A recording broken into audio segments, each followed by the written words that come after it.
ব্যাপারটা হয়েছে কি, ও আসলে চুরি করতে এসে ধরা খাইছিল। তাই আমরা আসলে চুরির কারণে, ও প্রায় এসে চুরি করে আর কি, ঠিক আছে। তো এই কারণে ওরা এবার ধরার পরে ওরে দিয়ে টুকটাক গান গাওয়াইতেছিলাম, মানে ওর একটু শাস্তি দিতেছিলাম এই আর কি।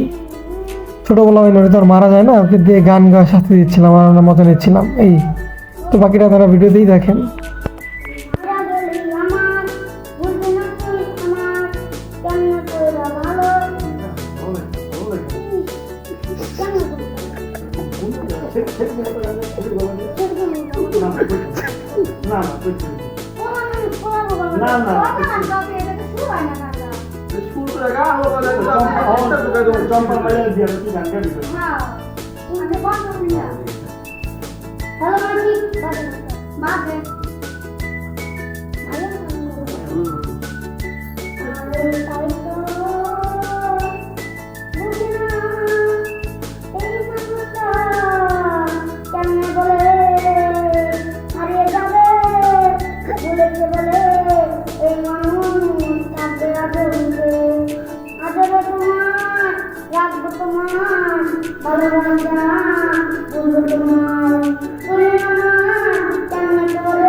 Apa maksudnya?